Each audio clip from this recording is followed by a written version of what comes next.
Welcome to the Elk Talk Podcast with Randy Newberg and Corey Jacobson. Presented by the Rocky Mountain Elk Foundation.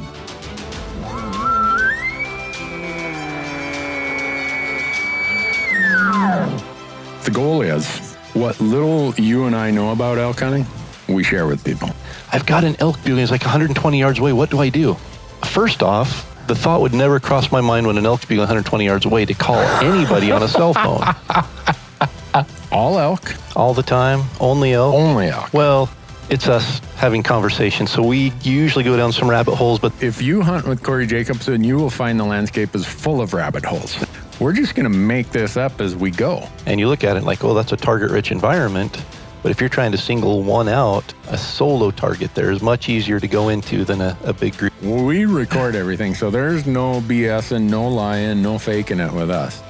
Did we hit the record button? I forgot to hit the record button. If you want to know something about elk hunting, this probably isn't the podcast to listen to. Should we give them a list of all the other podcasts where they might learn something?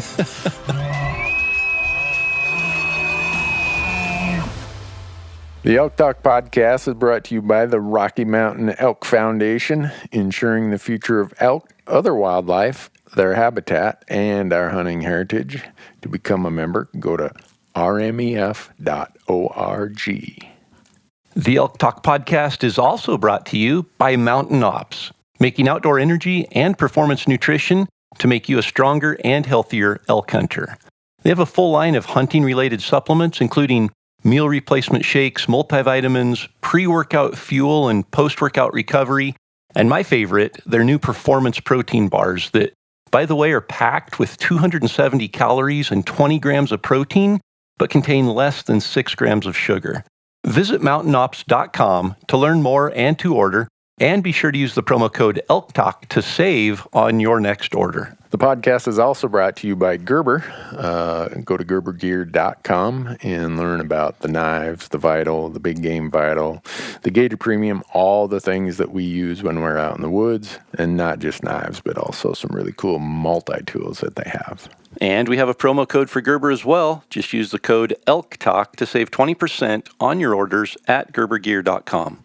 And we are also brought to you by Rocky Mountain Hunting Calls. And Rocky Mountain Hunting Calls is the original designer and inventor of the pallet plate diaphragm that's completely changed the way elk calls are made and used. And to find out more and to order your elk calls, go to RockyMountainHuntingCalls.com or BuglingBull.com and use promo code ELKTALK, and you're going to save 15% on all of your elk calls and elk call accessories. The Elk Talk Podcast is also brought to you by GoHunt.com. Go to GoHunt.com and sign up for the Insider. The Insider is changing how hunts and hunting information are found. No doubt about that. Use promo code ELKTALK, and when you sign up for the Insider, you're going to get $50 of store credit, mad money, in their gear shop. Lastly, the University of Elk Hunting online course is a proud partner of the Elk Talk Podcast. And within the University of Elk Hunting online course, you're going to find nearly 60 chapters organized in 17 modules of elk hunting instruction aimed at making you a more successful elk hunter.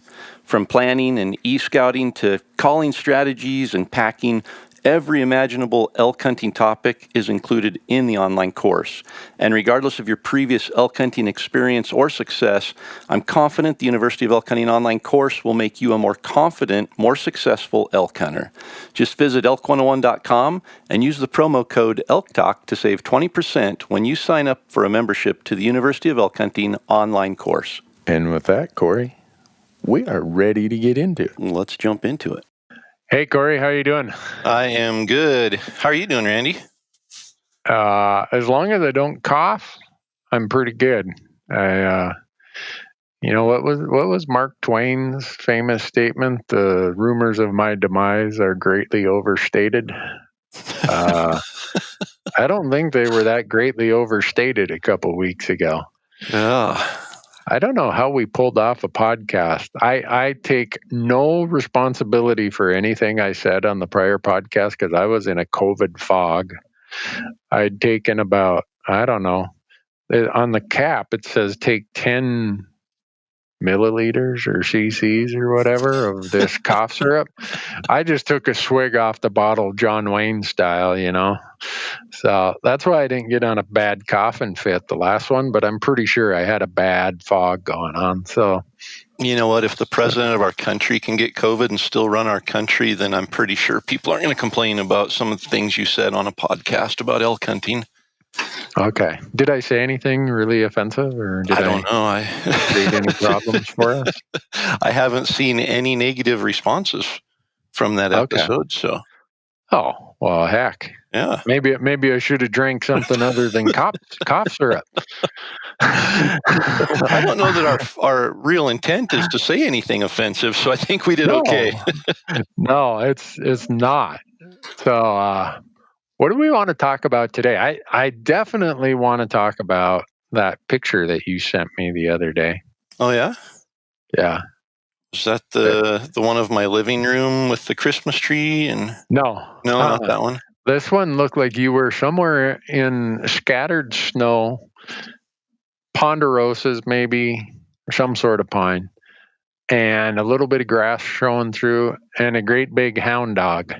Oh, yeah, that one. Yeah. Yeah. Well, it wasn't a hound dog. It was somebody's Canis lupus. Yeah. I did get quite a few death threats. If people ever saw me and they had their dog, they'd sick their dog on me and not tell him to stop. Sorry. Here we go. I can't say anything funny. Yeah, if you make me laugh, I need a cigarette.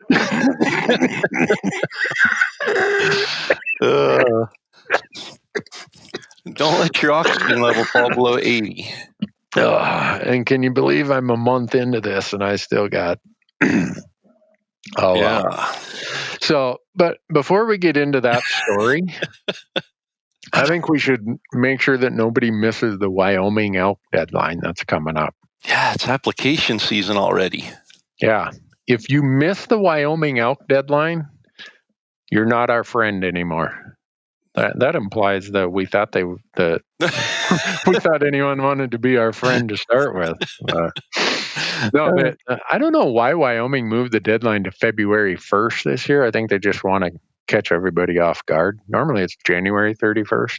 The 31st is a Sunday this year, though, so they're okay. being kind, and instead of saying, hey, you got to do it by the 29th, they're going to give us an extra day. Yeah. Well, they know, like every other year in every other state, the system's going to crash on the last day, and they aren't going to have any tech support available on a Sunday, so they moved it to a Monday, evidently. Yep. Huh. All right. Well, we don't want to miss that. We don't, that's for sure. No, I'm not going to miss it. I have 0 points in Wyoming, though, because I drew a general tag last year. Yep. So, how many points you got? Lots? No, not too many, because we draw a general tag every 2 or 3 years. Last year, we tried drawing just on the regular, not the special tag, and didn't work out. I think I had 2 points last year, so I should have 3. So should be able to draw it this year. When I looked at the Go Hunt system, it said that in the regular draw, you should draw your general tag with, if everything stays like it was last year, you would draw with 3 points. Yeah. But that doesn't mean everything's going to stay like it did last year. I know. But the cost, so you're going for the $707 regular fee. Yep. If you want to cough up another $576, you can go into the special draw for $1,200 and what is it? $1,200 and a lot. $1,283, I think. Yeah, that'll make you cough even if you don't have COVID. No kidding. But you're guaranteed to draw a tag if you do that, right? No. Come on. You pay that much more money, and I know in the past I've looked, and there are a lot of tags that are the same odds for both, or a lot of units that are the same odds for the regular and the special. So you pay $570 some odd dollars more, and it doesn't increase your chance. So be aware of that as you're looking at odds. That's where Go Hunt really comes in handy, as you can look at both of the different tag types. Yeah. So you're going to pay that, plus, so you're going to front all the money. You're going to pay the application fee, which I'm trying to remember is $15 or $20. But here's where they get you that 2.5% credit card transaction fee that you don't get that back either. Yeah. So you front a pretty good chunk of money in Wyoming. And I'm not saying this to try scare everybody off so I can draw with 0 points this year. But this year I'm really focusing on people trying to think this through of what should my budget allocation be? Where am I getting the most value for my money? And which states do I have to front all the money versus not? And how do I make my budget work if I got to front a lot of money? Yep. So, yeah, and the other thing is you're fronting over $1,300 for a special tag in January, and you don't get it back until June. Yeah, we find out in May 20th. And for some reason, the Wyoming IT group down there can't get those refunds issued for about another month after they post the results. Yep. Huh. Well, not only that, but they can't get the draws figured out until 5 months after they close the application period. Yeah. It used to be they closed it in end of January, and we found out in late February. But I found out why they changed that date. Really? I talked to some people, and what it is this is probably more than people want to know about the Wyoming system. But Wyoming says non-residents get 7,250 tags every year by statute. And the first thing you do is you take 16% of what the limited entry tags are, and those go to non-residents. And then they make up the rest of it with general tags. Well, they don't do their final surveys and final quota numbers until sometime in April. So they were basing the non-resident numbers on the prior year. So in years when the quota was getting dropped because of drought or overharvest or just to adjust for the population numbers, non-residents were getting 16% of a bigger number because it was based on the prior year. Huh. So they're getting an extra 3 tags.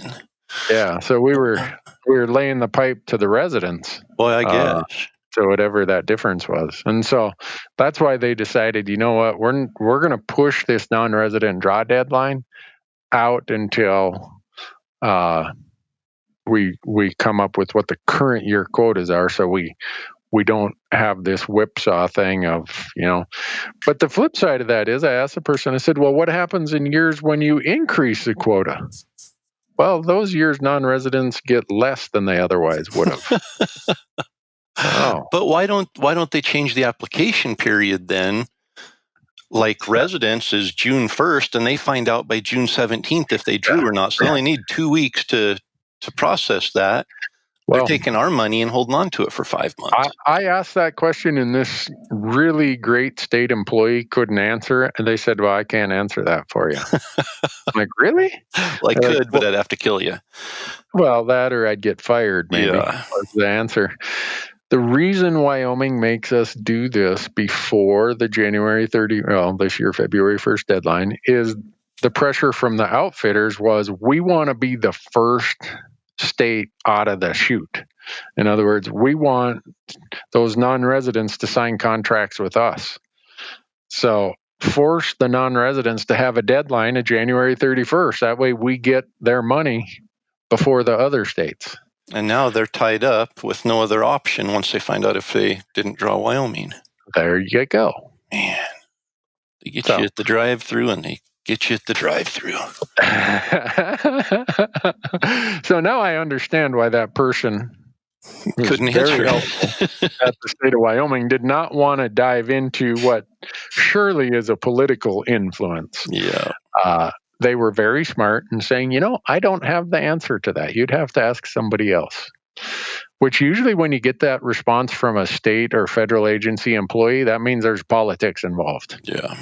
So, I think I'd look this year that we can change our application. So that's weird too, right? You apply by February 1st. You can modify your application until into the first week of May. May 10th. Is that what it is this year? And then we find out they May post 20th. Something like that. So they're conducting the draw in a 10-day window there. So. Should we try to explain this complicated methodology of how they split the regular and special 60-40, and then once there they split everything 75 preference, 25 random? Or should we just say, you know what, the best diagrams to see that illustration is over at Go Hunt, go there and they'll tell you? There's definitely a good illustration, and I think sometimes having a picture, at least for me, a picture and a graph there that says, okay, there's this many total tags, this many go to non-residents. Within that pool, this percentage goes to the regular draw, this percentage goes to the special draw, and within each of those draws, 75% go to preference points and 25% go to random. Yeah. So I have explained this so many times in the last month that I think I can do it without a diagram. Perfect. But if you want to see a diagram, definitely go to the Go Hunt, sign up for the Insider, and use promo code Elk Talk, right? Yep. And then they get a $50 gift card. They do. All right. So here's how it works.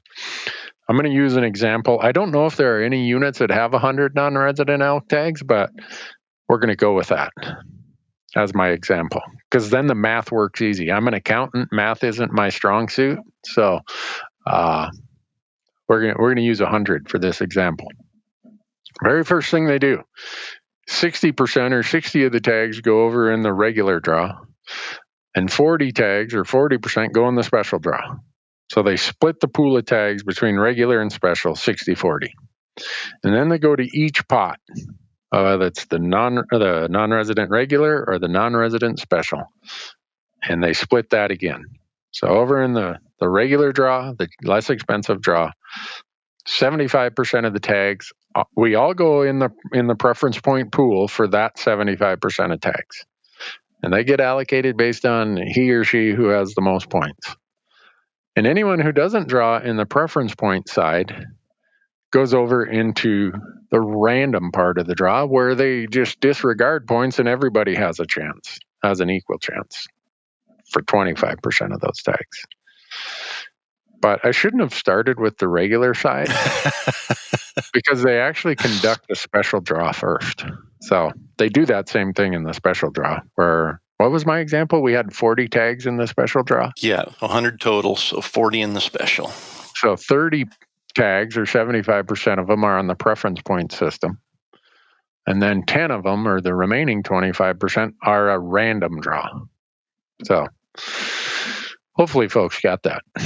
Yeah. So you have to choose whether you want to go for the regular tag at the lower cost, or if you want to cough up $1,300 and change and go for the special draw.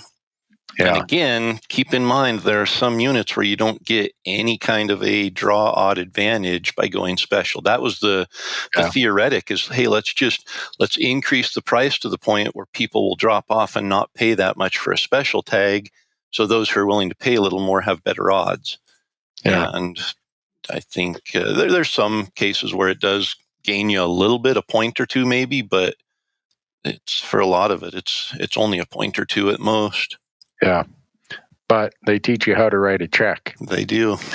In the CPA world, that's what we tell people. Sit down. Let me teach you how to write a check here. Well, Wyoming does that, but they don't take checks. It's all online. Credit card. And then they charge you an extra 2.5% because of that. Yeah, we're going to charge you 2.5% because we don't want to take a check. So it's a convenience fee. Yeah. Because it's so convenient for them to take your money. Oh, yeah. I mean, they get any kinder down there, they'll die of enlargement of the heart or something. But, back to where I said that your non-residents were guaranteed by statute 7,250 non-resident tags in Wyoming. Yep. The majority of those end up being general tags. And you say you apply for the general. Mm-hmm. Last year, I applied for the general tag. I drew. That's a pretty good tag. There's a lot of units you can hunt on that general tag. Oh, yeah. And, a lot. I don't know the number. Are you going to tell everyone? Are you going to tell everyone which unit you hunt? Absolutely not. Now we're going to get all these emails. Corey, I want to know what unit you're hunting. That's the beauty of the general tag is there's so many units, no one necessarily knows where you're hunting. Well, and the other thing that I found, we've actually hunted, I think, 3 different units now in Wyoming on the general tag, and I've not had a disappointing hunt yet. Really? Cool. So I think that it's there are a lot of places you can go on that general tag and expect to have a good hunt. We aren't getting into monster trophy bulls, which isn't my focus anyway, but we're always into elk. The bugling seems to be really good for the most part. We always have a good time. Cool. Yeah. And you're the archery expert, so you go there in archery season. I like it because I can go there in rifle season, and they have staggered openers for their general rifle hunts. Some are in the real backcountry areas. It opens in late September. Then some in early October, some units in mid-October. So if you buy the archery stamp, you can go there and hunt archery season, September 1st through the 30th, and then come back in rifle season if you haven't filled your tag in archery season. Yeah. That's a lot of opportunity. It is. Maybe they are going to die of enlargement of the heart down there in Wyoming. They are. Well, they'll be second in line behind Montana, I'm sure, but... Yeah, right. Montana. We wrote the book on how to lay the pipe to the non-resident. And I'm now all our Montana listeners are going to send us an email. You damn right, Newberg. We want it that way. I don't know. I think Idaho took the cake this year, but... I think Idaho has just fallen in line with every other state. I just got my Utah proclamations. Have you seen what they raised their prices to? No. That'll give you a COVID I was going to cough. say, they're already high. Yeah, just wait till you see. Man, we'll have to talk about Utah here soon. Yeah, we'll get them. We'll serve them up and brag about part of it and complain about part of it. Just like we do with every other state. I'm just sitting here going, I'm being pretty negative on Wyoming, but it's probably one of my more favorite states. Just, I don't know why. I enjoy it's close enough to Idaho that I don't have to drive for 2 days to get there, and always get into elk. And people always ask me, if you're a non-resident in all the western states, which states would you make your highest priority for elk hunting and building points? I always tell them Wyoming and Arizona. Yeah. Those are the 2 states that if I didn't live in Montana and have over-the-counter elk hunting available to me, my first budget allocations would go to Wyoming and Arizona because they have great age class. You can, even in Arizona, if you're willing to hunt the late rifle hunts, you can draw, every reasonable number of years. But they both have a ton of public land and a lot of places to go hunting. Well, and if we're talking about allocating budgets, once you allocate your budget to those 2 states, you probably don't have any budget left. True. And they're the first 2 states out of the gate. Yep. So your budget is already spent and you can just sit back and wait for the results. Yeah. In June. Yeah. Or you can go to your kids and ask them if you can borrow some money out of their piggy bank. Yeah. And, or go to your employer and ask for a payroll advance. Whatever. And when you put down the purpose on there, you could say it's for mental health relief. Groceries. There you go. Groceries. Yeah. Heck with that. Yeah. I wonder if those folks who are getting, there's another COVID check coming, I guess. $600 or something. Well, unless the Democrats win in Georgia today, then it's 2,000. Biden said. Is it? Holy crap!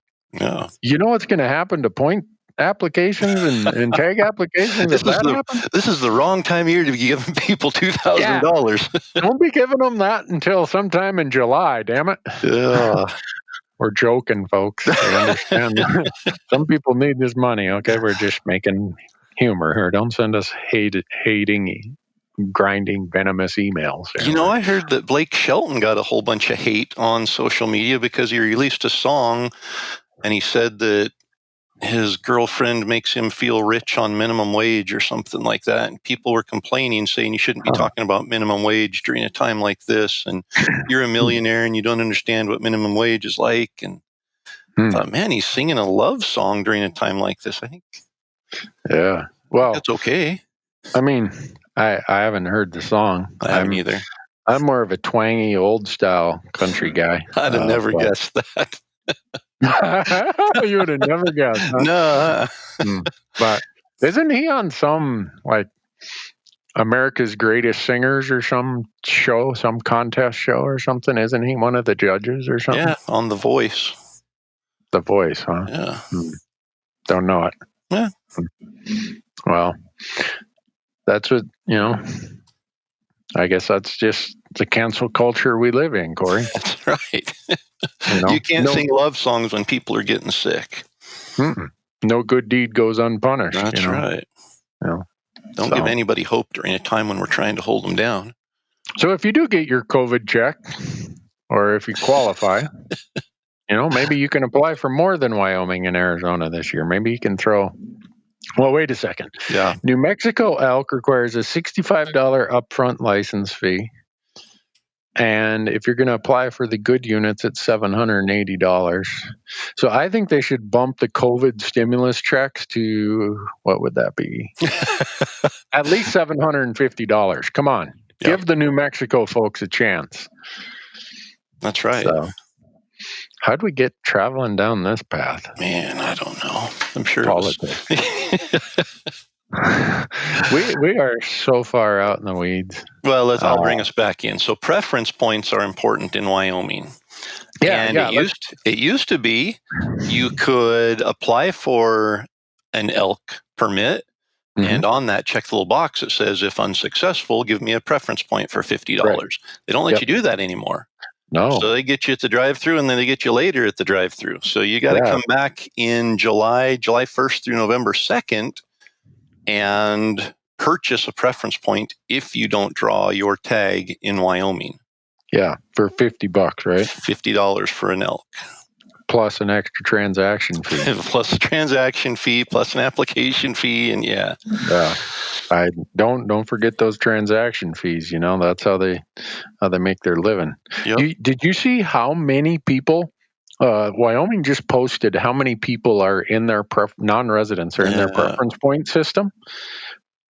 124,000 different non-residents have somewhere between 1 and 15 preference points in Wyoming.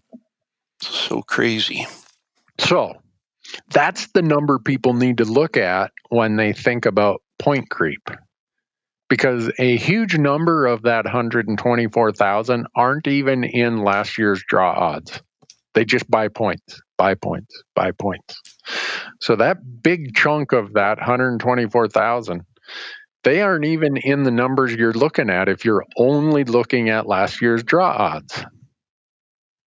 Yep. So you got to look at how many people there are buying points on the side at each point level and know that those folks are watching last year's draw odds and they say, wow, I got 13 points. Last year, it only took 12 to draw whatever tag. I'm going to jump in this year. So all the people with 11 or 12 points who thought, well, this might be my year, all these folks with 13 jump in ahead of them and create this thing called point creep. Yep. That's where point creep comes from. Well, the matrix is so complicated that you have to use to look at this, because on a year like 2021, Arizona's season dates aren't the greatest. In Arizona, you're still going to have a good hunt, but the peak rut is timed almost perfectly with the full moon this year. With the non-ideal season dates and a full moon during the peak rut in Arizona, somebody that has 15 or 18 points in Arizona would probably be better off waiting until next year. Yeah. So all of those people now are looking and saying, I'm not going to put in for Arizona. I could draw, but I'm not going to put in. I'll put in and draw Wyoming because I have 10 points there. Yeah. And so a lot of those people, one state might not be ideal to apply for because of season dates or how the moon aligns or whatever it is. And so now they're going to be more likely to apply for another state, such as Wyoming. So it's a very complicated maze that we're trying to wander through to draw a tag every once in a while. Are you saying there's more than one moving part to this, Corey? There are a lot of moving parts. Well, that's where I get messed up. I'm an accountant. The debits on the left have to equal the credits on the right. I'm only allowed two pieces to my equation, so don't be throwing all this other stuff at me. Yeah.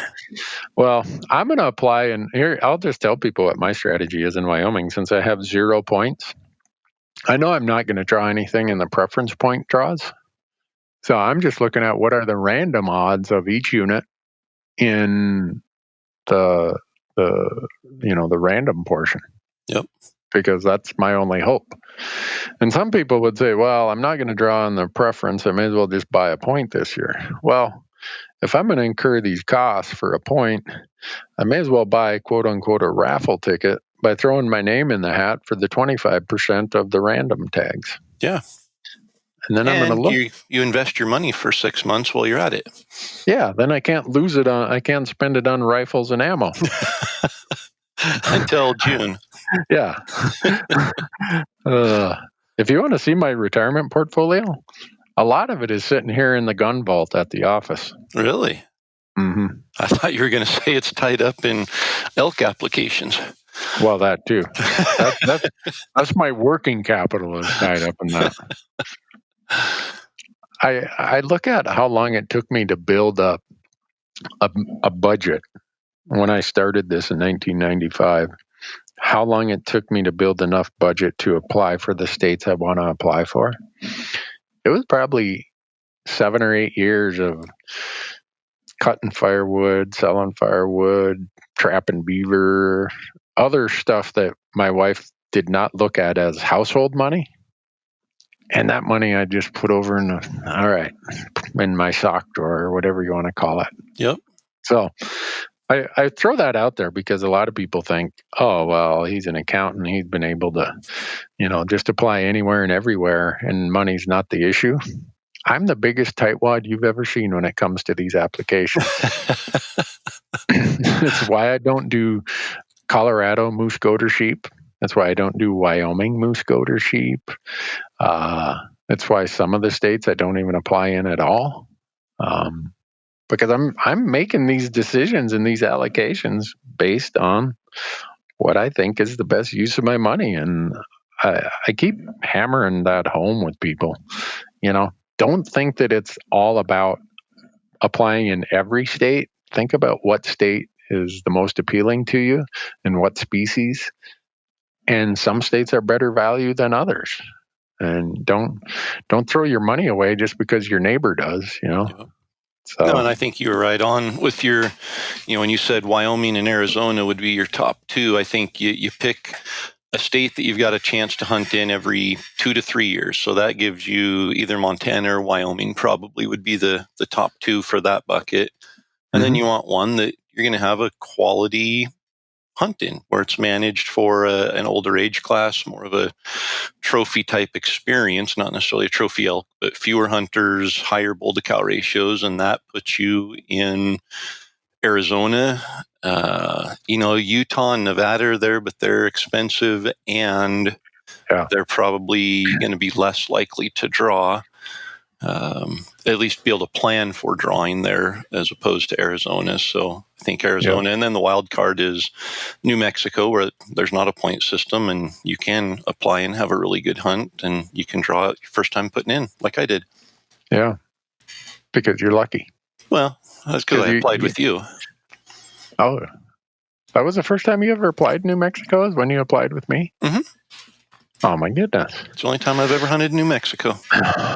Only time, and after that hunt, you're like, I don't care if I ever go again. No. I got to hang out with Randy and Marcus. Hell with that. So I say that when the question is about elk. Okay, so a lot of our listeners probably think about other species too. If my priority was archery mule deer, I wouldn't list Arizona and Wyoming. I'd list Colorado and Nevada. Because I do that to illustrate that depending on what your interest is, by species, by what intrigues you, by I just want to go every year or whatever, everybody's going to have a different priority of how they allocate their budget. And there's no right and there's no wrong. Just do it in a sane manner that reflects what your interest is. Yep. And if you're going to apply in Wyoming, make sure you have about $1,300 of $1,400 of space on your credit card that you don't need for anything for about 5 months. Yeah. Now, I just looked. I have 2 points in Wyoming for elk. I have 5 in Wyoming for deer and 5 for antelope. So really, when are we going antelope hunting? I don't know. I haven't been antelope hunting for a long time. Huh. I can fix that for you. Oh yeah. Yeah. I heard Wyoming antelope hunting, you only have to plan being there for a day. In most units, if it's just about putting one in the cooler, yeah. If it takes you past breakfast time, you probably wasted your time. Or you just didn't get out of bed that morning. Yeah. But, well, Wyoming elk, February 1st. Don't miss it, folks. Yep. You know, have you noticed how sometimes we get questions or comments from the contact us part on the Elk Talk Podcast website of, why do you guys spend so much time talking about drawing tags? Well, last I checked, you need a tag to go hunting. That's like step number 1. I think most of the people that are sending those emails are probably from Idaho, Oregon, or Montana. Where they can just get over the counter. They can just, as a resident, go to the Walmart and buy a tag and go hunting. And they don't realize that outside of those little bubbles that we're fortunate to live in, everybody else has to apply. Yeah. Yeah, imagine if you lived in Arizona and New Mexico, Nevada, Utah.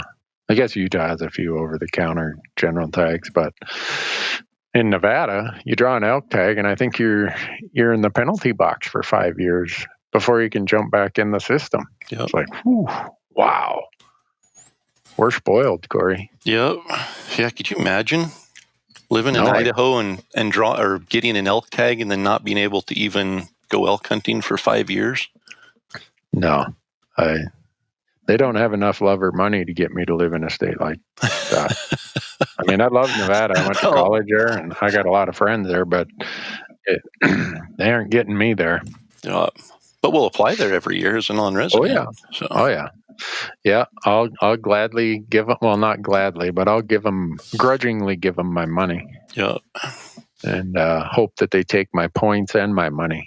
I don't want that money back. Here's my money. Don't give it back to me. And no, it's not a donation. It's a tag purchase. That's right. Just send me a tag in exchange. Yeah.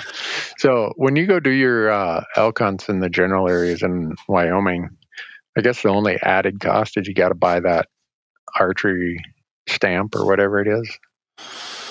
Gosh, I'd have to look. Yeah. Is it? And I bring it up because there's 2 stamps you got to buy in Wyoming. You got to buy the habitat stamp, and if you're going to archery hunt, you got to buy the archery stamp, and don't forget them. Yep. And the other thing to be aware of is if there are feed grounds in the unit you plan to hunt, you have to buy a special feed ground enhancement permit or something. Yep, and those are in the western part of the state. And there are quite a few. Once I started looking, I didn't realize it the first couple of years. Unfortunately, we didn't hunt in an area the first couple times that had feed areas, but I think the third time we went there was a feed area in the unit, nowhere near where we were hunting, but we had to buy that to legally be safe. Yeah. Yeah. So this is always the rub with Wyoming is if you are going to hunt in a designated wilderness area, and for those of you not familiar with this stuff, that doesn't mean Forest Service. It doesn't mean wilderness study area. It means a designated wilderness area designated under the Wilderness Act of 1964. If you hunt in one of those areas, you have 2 options. Well, 3. Move to Wyoming and establish residency, and then you're not subject to this rule. My wife isn't going for that. Or you hire an outfitter, or you find a Wyoming resident who will serve as your, I don't know, what do you call it? Is it like a mentor, proxy guide, something? Yeah, they have to be a resident and accompany you on the hunt. Yeah. And people always ask me, why aren't you more wound up about that? I mean, you're the public land guy. Why aren't you more wound up about that wilderness law in Wyoming? and this is where I'm going to open a little can of worms here. So send all the emails to Corey, not to me. Just keep in mind, Randy's still in a COVID fog. So yeah, I'm under my COVID meds here. Between my COVID medications and my liver medications, I'm a hypochondriac, I think. Or they qualify. For breakfast, I just had medicine. Coffee and medicine. Swallowed it down with cough syrup. Yeah, there you go. So that whole deal about having to hire an outfitter to hunt wilderness areas, one of the reasons I don't get too worked up about it in Wyoming is because they're so generous to us as far as their allocation of non-resident tags. I mean, your state of Idaho, my state of Montana, we cap non-residents at up to 10%. Well, Wyoming gives us 16% of the elk tags, 25% of the moose, goat, sheep, and I think bison tags, and 30 to 40% whether it's deer or elk. If you said you were going to give 25% of our moose, goat, and sheep tags in Montana to non-residents, they'd burn the Capitol building down.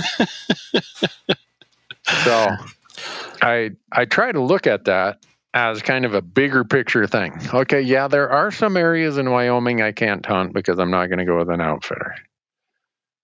But they're so generous with the tag allocation.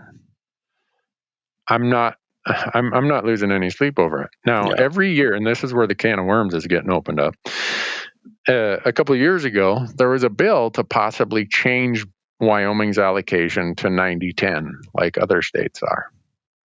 And if I was a Wyoming resident, I'd be pushing for that.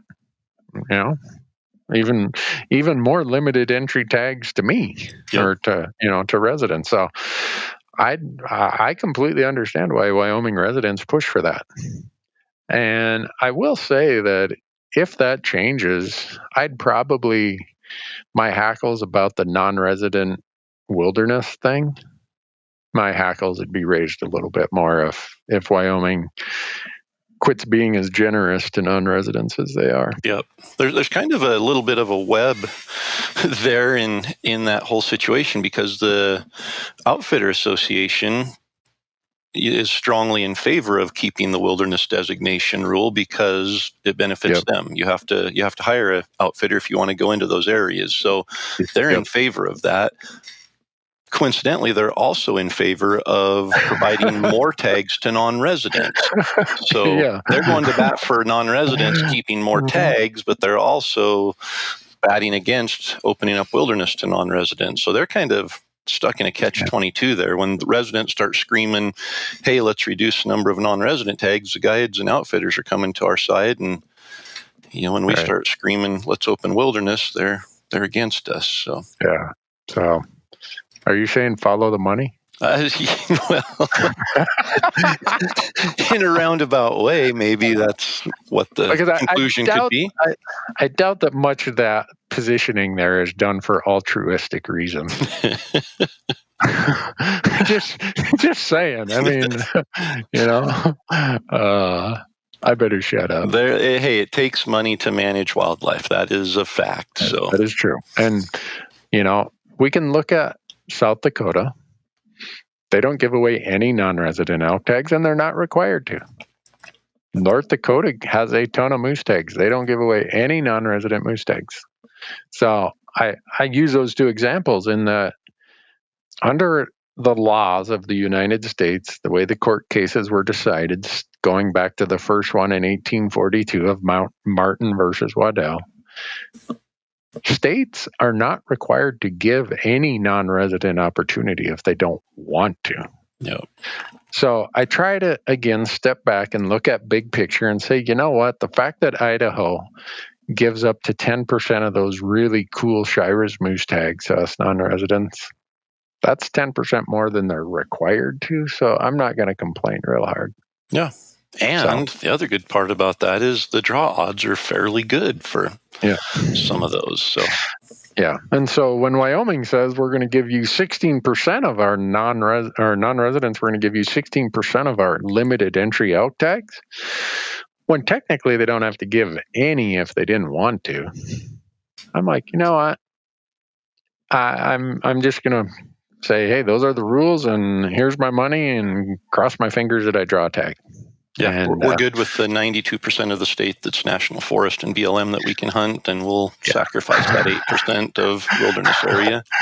Yeah, I that's a good way to put it, Corey. Are we going to worry about the other 8% where we can't hunt and kick the hornet's nest with the residents and get them so PO'd that they cut us down to 10% of the tags? Yeah, I'm a glass is 92% full kind of guy.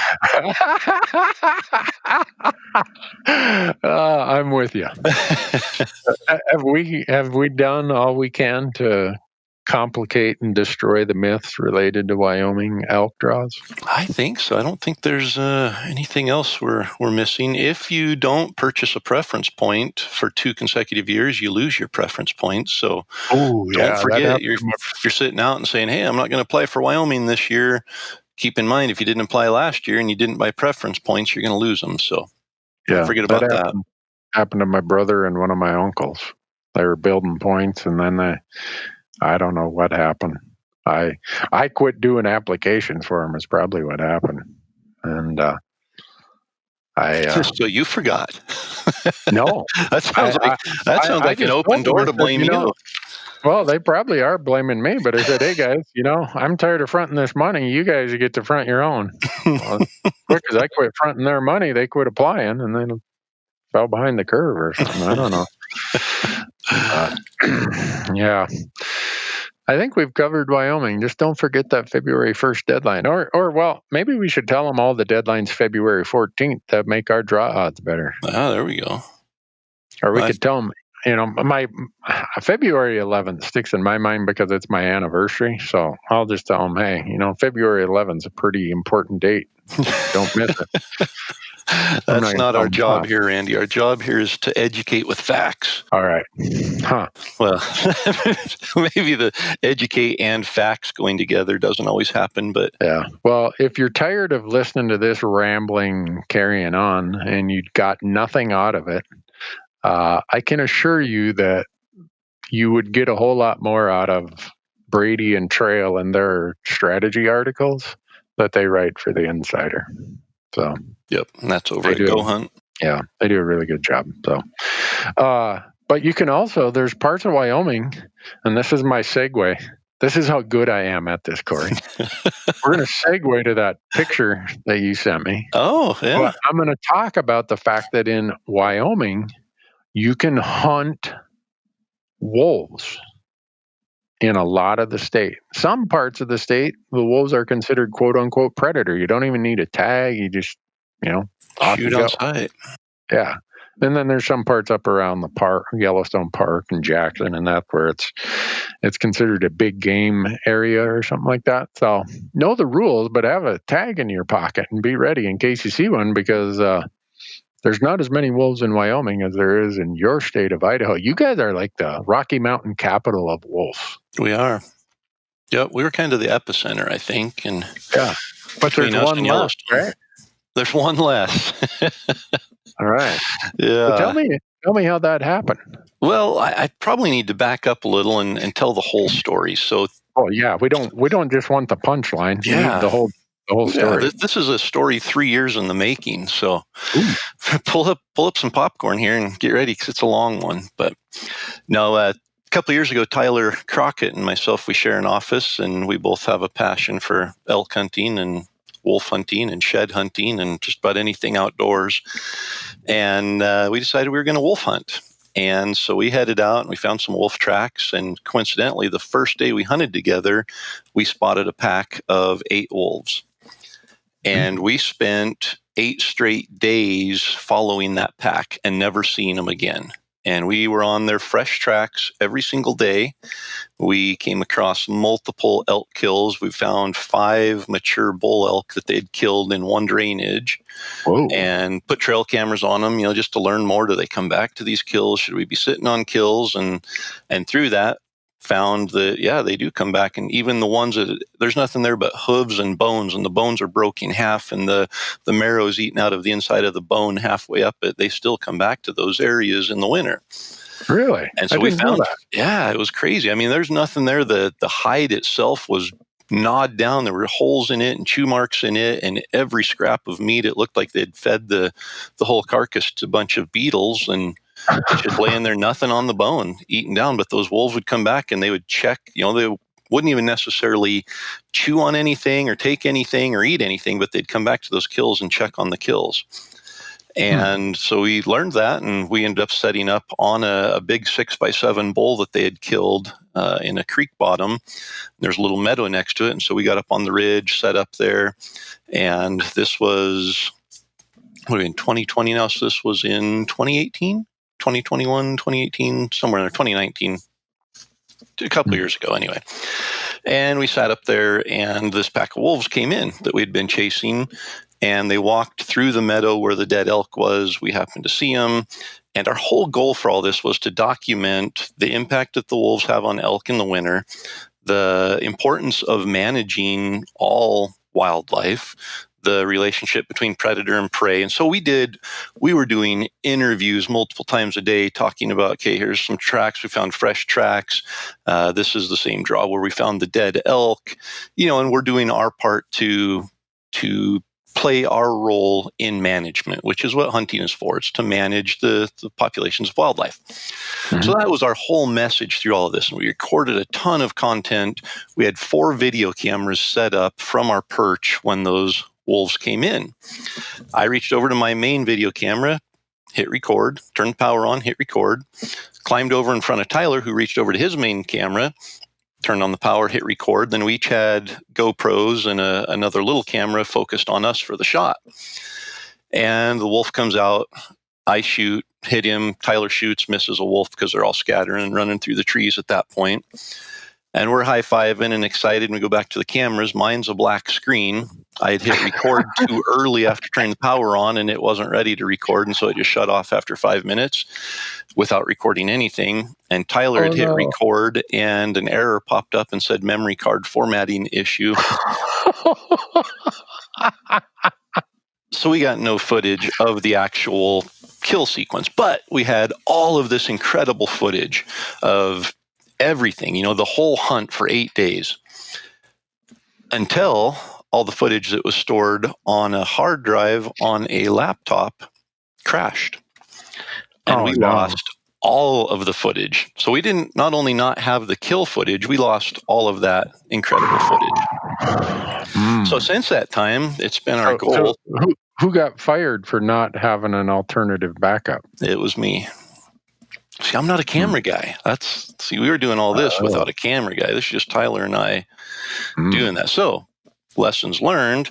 John started coming along with me and videoing stuff, and John backs everything up and takes really cool pictures and everything else in addition to what Tyler and I could do. So, for the last 2 years, we've been going out, and we haven't had a lot of time. I coach high school basketball, and that runs from first part of November through the first part of March, which is prime time for wolf hunting. And that year that I shot the wolf, it was mid-March. And so that's why I was able to do it. But the last couple of years, any free day we have when we can get John out, we go out and we look for wolf tracks, and we're trying to call them in. And we've had a tough time the last year or two, just fewer encounters with big packs of wolves, which when you get into a pack with only 2 or 3 wolves in it, they're a lot harder to hunt because they aren't killing as much. They don't have to move as much. They aren't leaving as many tracks because there aren't as many, and they aren't hunting as much. And then when you get into a place where they are, you're looking for 2 or 3 animals instead of 8 or 10. So it's been a little more complicated. But 2 years ago, Tyler and I went wolf hunting, and we stepped out of the truck, and wolves were howling about a mile away up in this basin. So we hiked up into the basin, got up on the ridge, let out a howl, nothing answered. But I'm glassing, and across the hillside, 550 yards, there's a wolf sitting on the open hillside. And up above it, there's one walking across the hillside. And so I get my rifle all set up. I set up the backpack, get the bipod set up, everything. I range it 550 yards, whatever it was. And I go to dial my scope. This was my first time hunting with a scope that dials. And I quickly realized it's a lot like when you're shooting a bow with a single pin and you have to dial your pin. And when you shoot at an 80-yard target and go to a 20-yard target and forget to change, bad things happen. Yeah. Fortunately, I realized this before I shot and realized I didn't have my dope chart. I didn't have my chart for the ballistics of what I needed to dial the scope to. And it was zeroed at 200 yards, and being at 550, I could have guessed, okay, there's 3 inches of drop to 300, there's 12 inches of drop to 400, let's give it 30 inches and hold over and see if we can come close. But knowing how crafty the wolves are, if we'd have shot and missed, we'd have never seen them again. And so I decided not to shoot. Tyler was about 30 yards from me, and there was a little bit of snow on the ground, and so he's trying to sneak down there to get set up. By the time he got there, we watched the wolves disappear into the timber, and then they start howling. And they howled for like 30 straight minutes and wouldn't come out, and they just knew something was up. So that was 2 years ago. Tyler and I went, So I'm making notes here. You didn't back up the hard drive. You left your dope chart at home or in the truck. This is a lot of new stuff for me. Who's your boss? People at my operation get fired over stuff like that. Exactly. Yeah. Oh, you can bet there's been nights of me laying awake in bed with heartache over not having some of that stuff, just because the educational value of something like that. Obviously, the people are going to climb out of the woodwork to threaten to murder us, and we're just puppy killers, and all the normal stuff. But I think there's a good percentage of that mix in there that doesn't understand the importance of it, that's open to understanding it. And I think we have a really good platform to share that educational piece. And so I was disappointed that we missed out on that. So my goal has been to recreate a lot of the educational stuff and then get a wolf kill on video, because it's not the same without videoing it. It becomes a documentary that doesn't have any real teeth. And so we went back to that same area 3 or 4 times. We had a really close encounter with the same pack again. Actually called them in from about 1.5 miles away. They came in. We saw them moving through the trees about 300 yards in front of us, and we're just locked in waiting for them to step out, and nothing for about 40 minutes. I decided to rabbit squeal to see if that would pull them in the last little bit, and they ended up being 150 yards up above us on the ridge, poking their nose over the ridge, looking and not stepping out and exposing themselves. And so as soon as we start calling, they realize something's wrong and they take off running. We see them running through the trees, so no shot there. During all this, we also encountered a mountain lion, and another comedy of errors. We didn't get a shot at it, but a lot of really cool predator opportunities in this area. So yeah, what do you guys? You guys just grow them there, or what? It seems like we do. We have a lot of. Well, we used to have a lot of big game to feed them. Now it seems like we're running short on food for them. So now they eat pets. Yeah.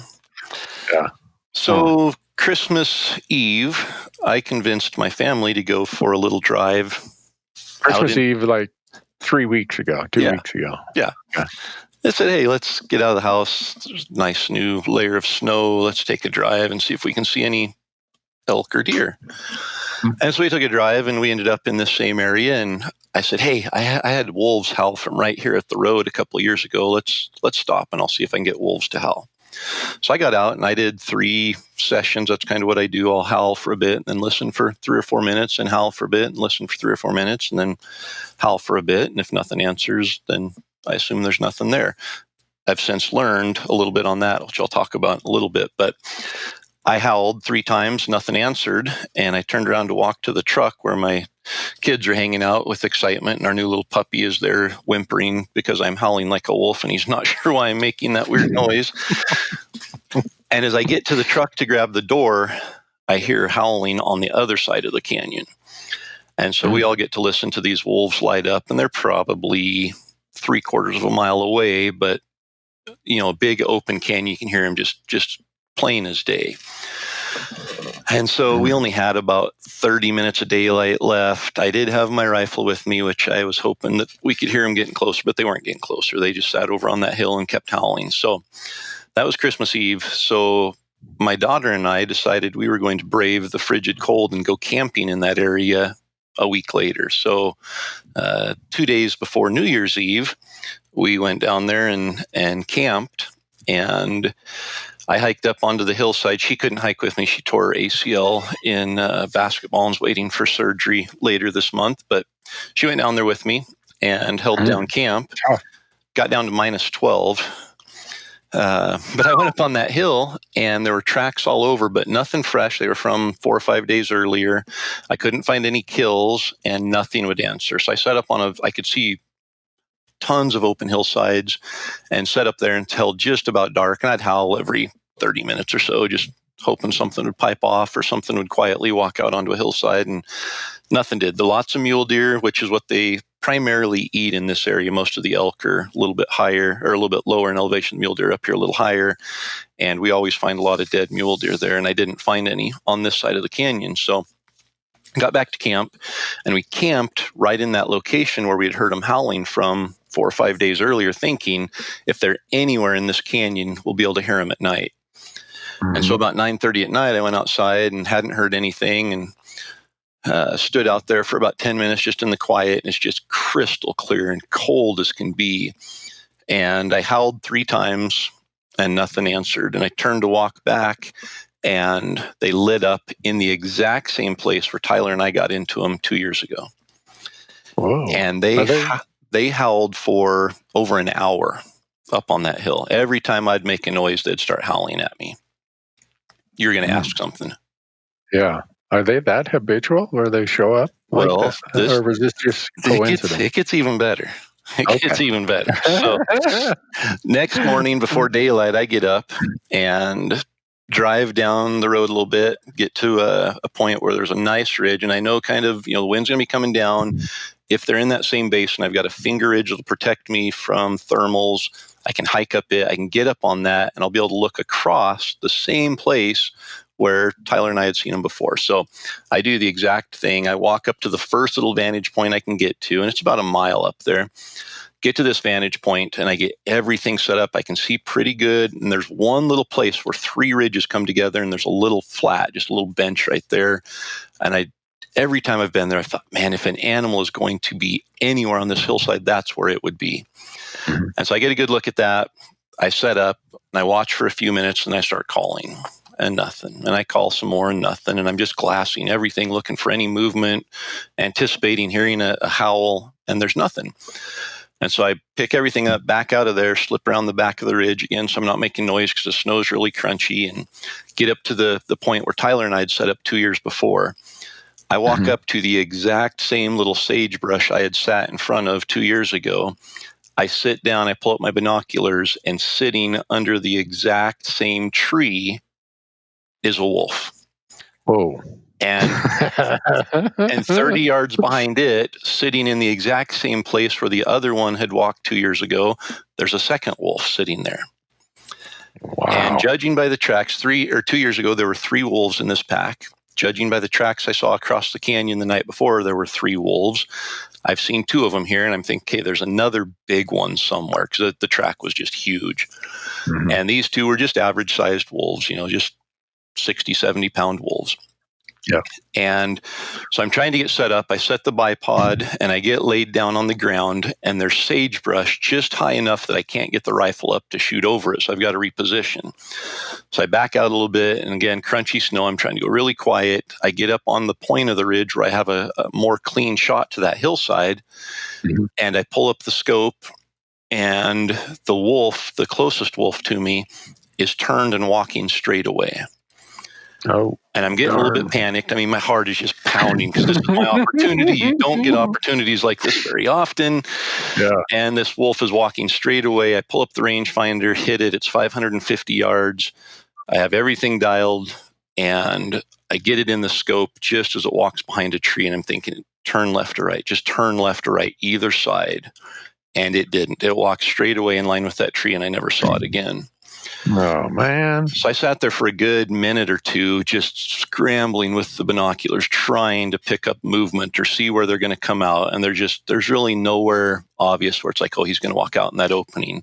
And I think they must have heard me, crunch in the snow, or there was just something that they knew wasn't right, because they were sitting on that open hillside and then they got up and just disappeared into the timber. Mm-hmm. And my first thought was, I've got to do something to get them to step out. So I'm just going to howl. And so I howled, I think twice, just 2 quick howls, pulled up the binoculars. And at that point where 3 ridges come together and there's a little bench, there was a wolf that was laying there, and he stood up and started walking away. And I was ready. I swung the scope over to him. He was actually still walking, quartering away. I put the bead on him and squeezed off, and he hit the ground. Whoa. And I took the second shot, just, thinking, I just got to put another bullet in him. I've seen these things before. He was biting kind of back at his side, like biting at it. And I thought, I'm going to shoot again. So I shoot again. And he stands up and starts walking down the hill limping. And I thought, oh, no, did I just hit him in the leg the first time? And so I'm, again, frantically trying to pick him up, moving. I'm not finding any movement or anything. But about then, the other 2 wolves start howling, which in times past, anytime that we've shot a wolf, they kind of scatter and then they howl to regroup. Mm-hmm. And they'll howl for 20 or 30 minutes, waiting for the rest of the wolves to catch up to them. And so I immediately, having 2 tags in my pocket, jump up on the ridge and take off up there, thinking if I can catch one of those other wolves on an open hillside, I'll shoot one of them too. And I make it about 300 yards up the ridge and glass back across to where the wolf I had just shot at was, and he's laying there about 10 feet away from where I shot at him, dead. So cool. Walk up there. It happens to be the big alpha male. It was a big dog. I packed it out whole, which was not a fun trip. It was a steep hill. I had to go down and back up and then down, but I wanted to weigh it and see. I hear people talk about 150-pound wolves, and I wanted to see what it weighs. And I weighed it. It was exactly 90 pounds, and it was a good mature. If you've seen the pictures, you can see it's a healthy male wolf. Yep. But yeah, so I had a GoPro with me. I set the GoPro up and I hit record, and I have a 17-minute clip of me scrambling around and moving and getting set up. And if you've ever watched GoPro footage, you don't see a wolf at 550 yards, but you see me scrambling around and taking the shot and then walking up on the wolf and all that. Cool. So, yeah. So is that going to be on the Elk 101 YouTube channel?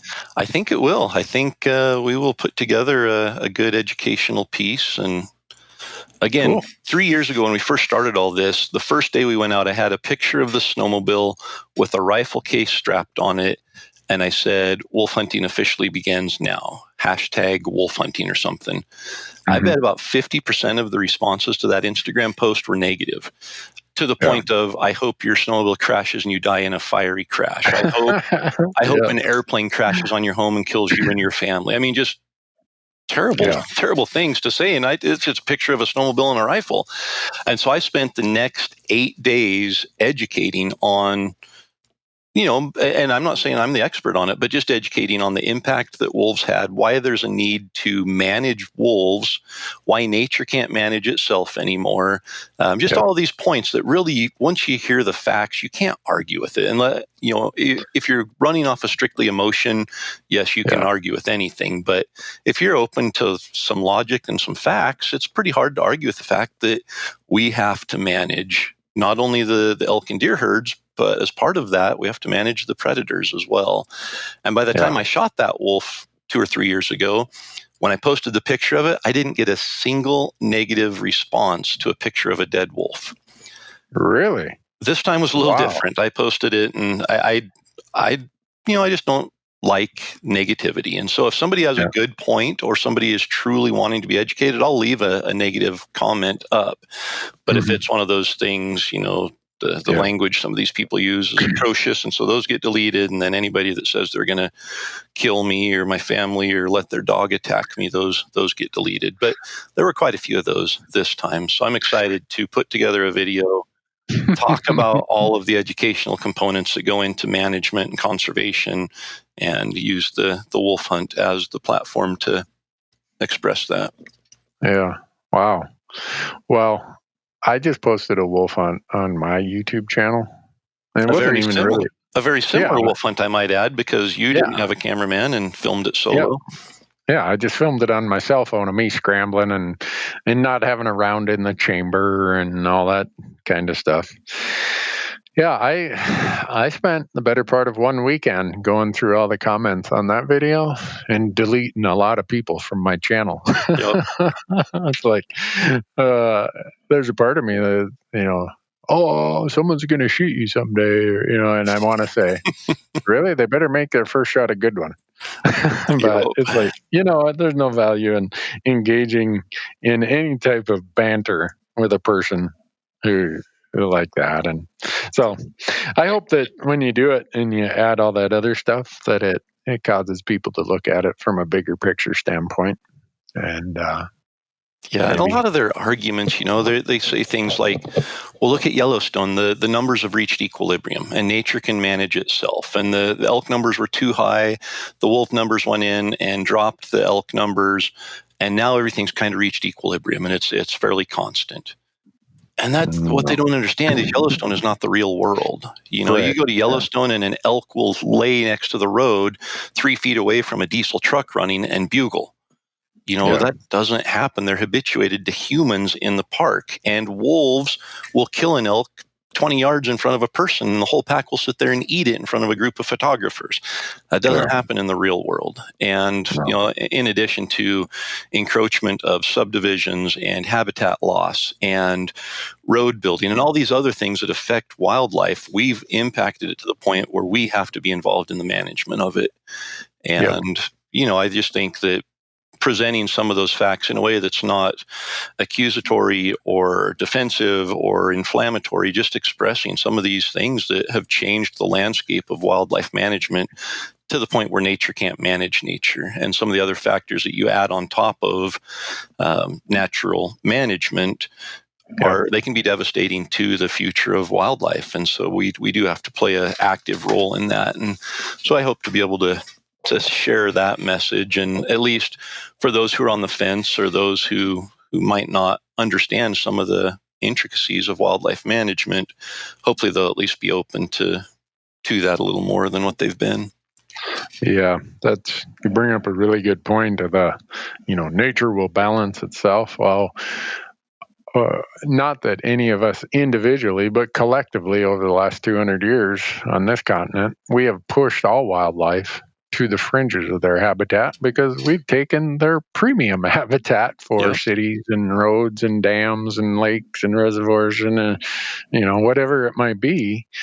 And when you push wild species to the fringes of their habitat, their ability to sustain and withstand predation is not what it's like in large uninterrupted landscapes. And we don't have any large uninterrupted landscapes in the lower 48 really to speak of. And people will say, oh, well, you got big wilderness areas. Well, guess what? Nothing lives in those wilderness areas in the winter. Historically, those species have always migrated out of the wilderness areas. And when they do, now they get to hang out in subdivisions or they're, up in the foothills where they have to stay, even though they never used to stay there. And so... And they're in farm fields where they're damaging crops. And I mean, there's just a very complex litany of things that are going on that nature didn't intend for. And we have to compensate for through our management and our involvement in that management. Yeah. I tell people, if you want that big, happy, kumbaya world among the wild things, then you better grab all 330 million Americans and say, let's pack up and head back to where our ancestors came from. But before we do that, let's restore the landscape, get rid of all the infrastructure and roads and highways and everything else. And then we can talk about something like that. But until we're all ready to do that, this fictional world of, the big happy circle of life, everything balances itself out. That's a bunch of horse hockey. Yep. No, you just think elk, bison, they were plains animals. They were able to escape predation because a wolf isn't, nearly as effective out on the wide open plains. Now we've got subdivisions and freeways everywhere there. The elk don't have their habitual winter grounds. There's just so many factors there. Lewis and Clark came across the Rocky Mountains and about starved to death because there was no game. Yeah. So how can we say before humans were here, nature managed itself? Nature killed itself off sometimes because there was no control, whether it was from predation, from bad weather, from drought. With hunting, at least it's a management tool we can control, and we can adjust how we interfere with wildlife to keep their populations where they need to be. Yeah. But I wish you a lot of luck in having that discussion. The good news is there always are some, those middle of the road, open-minded people, and those are really the folks who you're trying to reach. The person who's threatening, I'm going to come burn your house and shoot your dogs and poison your children. You're never going to make any headway with that person. No, and I want so badly to engage them, but you're right, and I don't. I just delete them. I sit there and think of 3 things I could say and realize, you know what, it's going to make me. Don't argue with a fool, because those watching will have a trouble telling who's who, and I don't want to engage in that.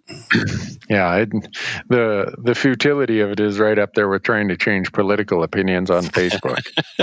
Good luck with that. Well, I'm glad that you got out and did it, Corey. We're getting ready to cook a wolf here. Now that I'm past COVID, I believe, or most of the way through it. You should have done it while you had COVID. The only way you could get me to eat a wolf is if I couldn't taste or smell anything. This wolf that I shot, it was the first wolf I've ever been around that did not smell like 10-day-old gut shot elk. It wasn't a wolf then. No, really. I agree with you. Every other wolf I've ever been around through trapping or hunting or found them dead along the road, they stink so bad.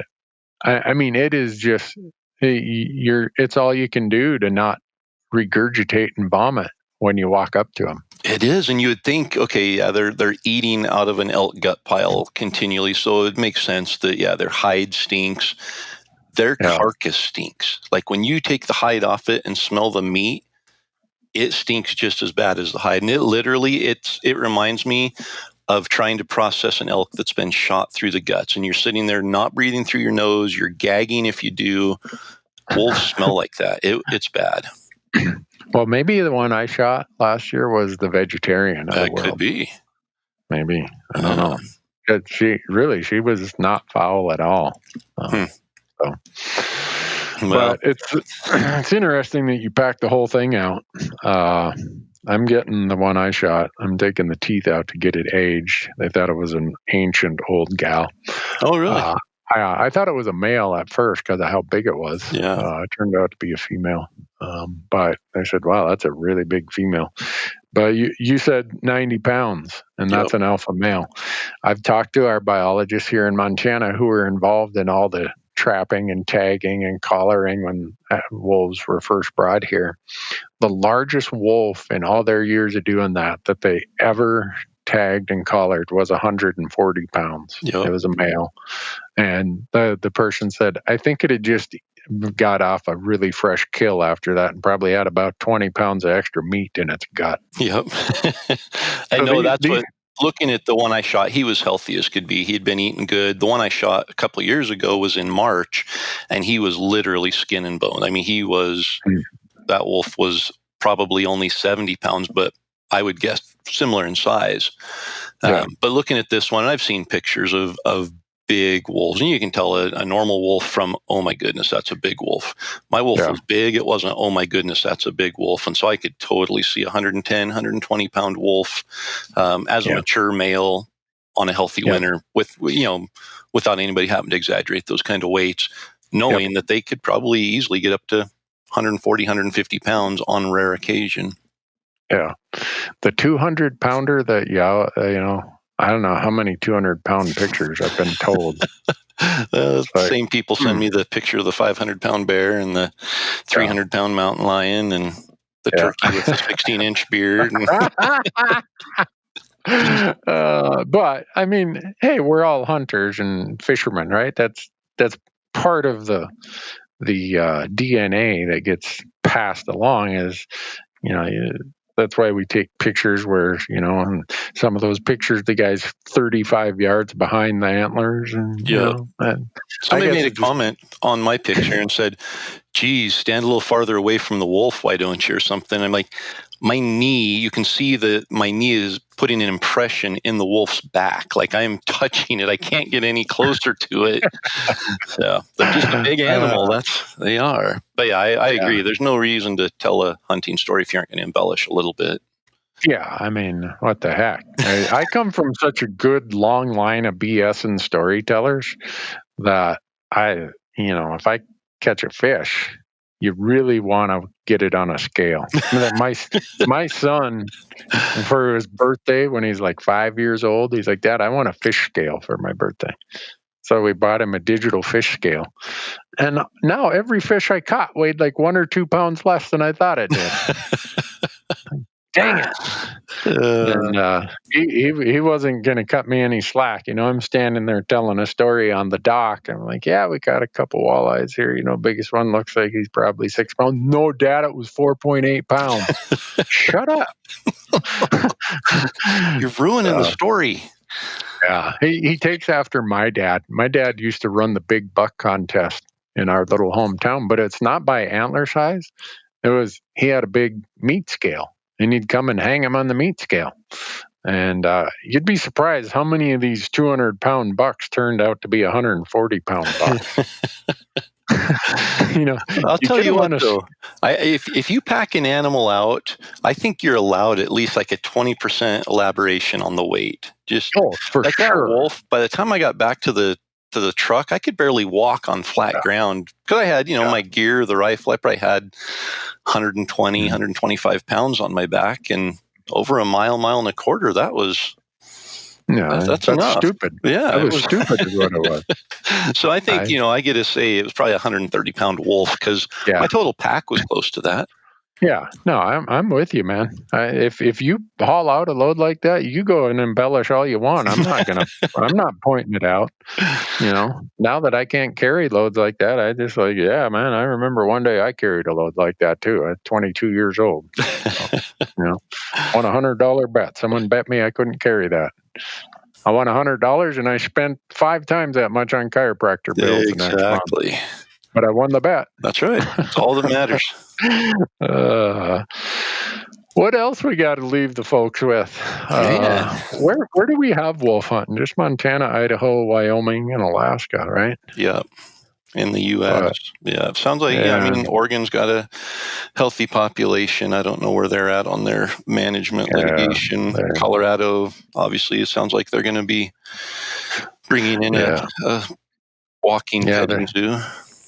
Yeah, that's it's unfortunate to have seen. I was surprised that the Colorado initiative, it didn't pass by much on the ballot. I wish it would have spun the other way, and Colorado could have kept management based on science rather than the ballot. And I see Wisconsin, now that the U.S. Fish and Wildlife Service has delisted across the U.S., Wisconsin is plotting their next hunting and trapping season for wolves. I'm sure they'll get litigated until the end of time.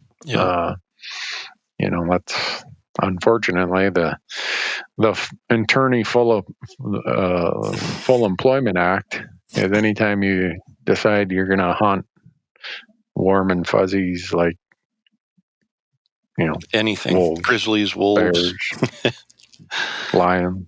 So but such is this world we live in. Yeah, and that's the hard part for me is hunters are the only ones contributing any financial means to management of wildlife.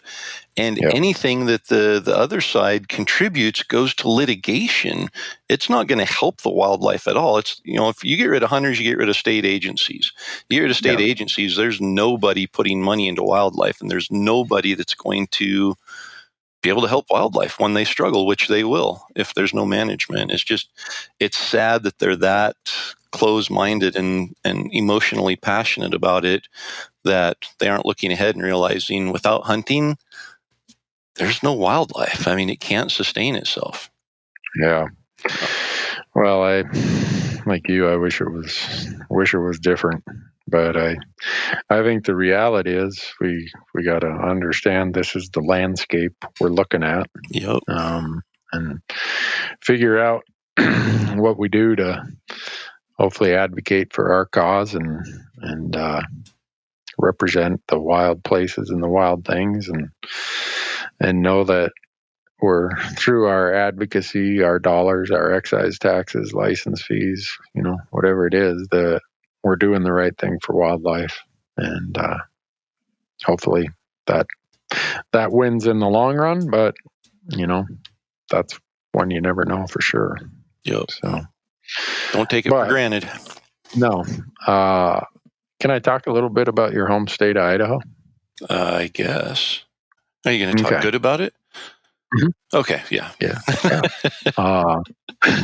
Idaho is a big contributor to the mission work of the Elk Foundation. And this year, 2020, I'm 4 days off, or whatever we are, 5 days off.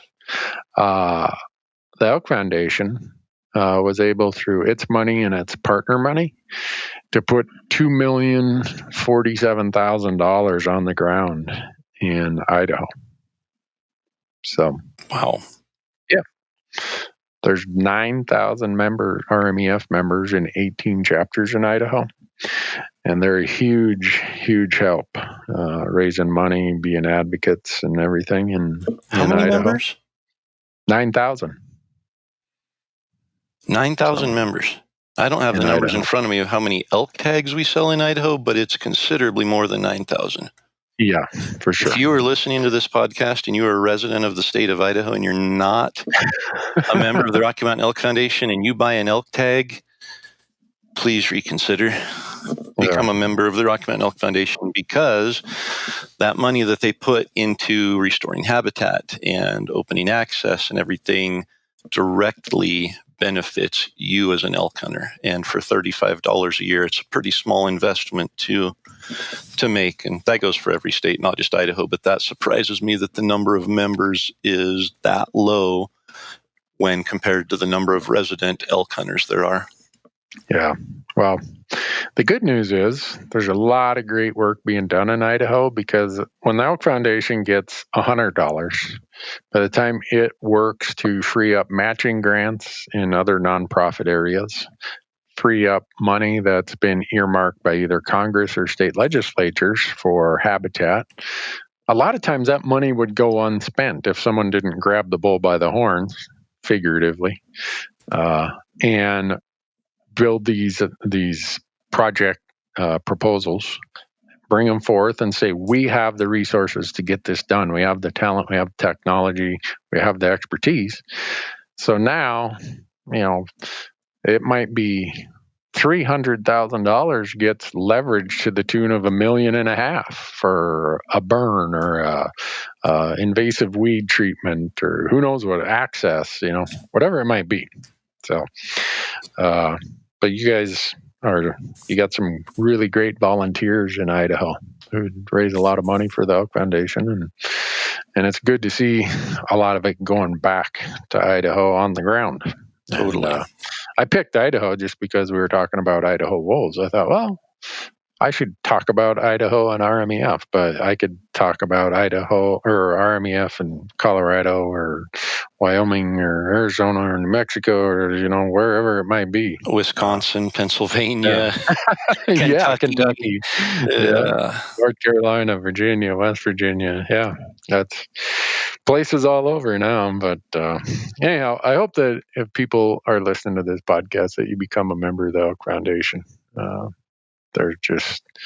there's things we can do. This is my simplified approach to it, Corey, and you've heard me say it, that we can either sit here and fight over a smaller pie, i.e.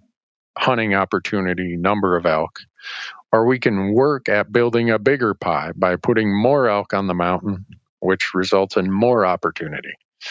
And I'm an abundance thinker, not a scarcity thinker. And I've had my dissertation about that also, that there's two mindsets. Some people are scarcity thinkers, and it's about how do I get my piece of the pie? And then there's abundance thinkers of how do I make a bigger pie? And invite more people to the feast. There you go. So let's build the bigger pie when it comes to elk and elk habitat and all the other wildlife that benefits from it. Yep.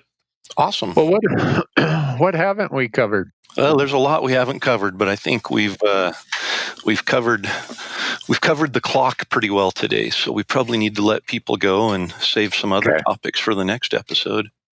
All right. Next episode, I don't know what we're going to interject, but we'll probably cover some Arizona elk applications and who knows what. Yeah.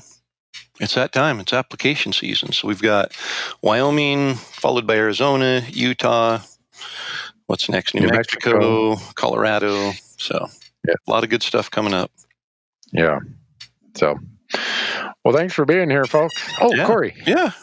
When someone draws a tag, how do they go sign up for your course? Because we talk about all this stuff about drawing a tag, but then when you get your tag, the University of Elk Hunting is the place where you can really jump in and benefit from years and years of experience that someone's willing to share with you. How does that work? Yeah, they can just go to elk101.com, click on the link that says online course, and sign up. And when you use the code Elk Talk, it saves you $20. So there you go. Sign up for, and it's, as we've talked before, there's so many different facets of it. We talk about how to get tags in there. We talk about, for somebody that's never even thought about elk hunting before, we explain and break down how tags can be acquired and what states have tags that are acquired by non-residents, and then how to get them, which ones are over the counter, which ones you have to apply for. But then we get into the real fun stuff. We talk about conditioning and gear and planning your hunt to be successful from the beginning, and the tactics, scouting, e-scouting, all of the aspects of it, all the way up to getting the elk back to your truck and into a cooler. So a lot of good stuff there. Don't wait until you draw an elk tag to sign up for sure. But if you do draw an elk tag and need some help, the online course is definitely there to provide a benefit and to increase success for elk hunters. Cool. Well, now I feel like we've covered enough. Until we threw the RMEF and the University of Elk Hunting course in there, I just felt like we had some gaps today. We've definitely chinked the logs. So yeah, but I'm going to have to go because I can feel my cough syrup is wearing off. You've done good. I'm about ready to go into a coughing jag here. And also, I'm late for lunch with my wife. Well, she told me to be home at noon or else. I don't know what or else means. You know what it means. Yeah, you know that it means enough that you don't want to find out what it means. Exactly. That's what I tell people. I'm not sure where the boundary lines of where else are, but whatever turf is defined by or else, I don't want to tread that turf. Yep. Oh.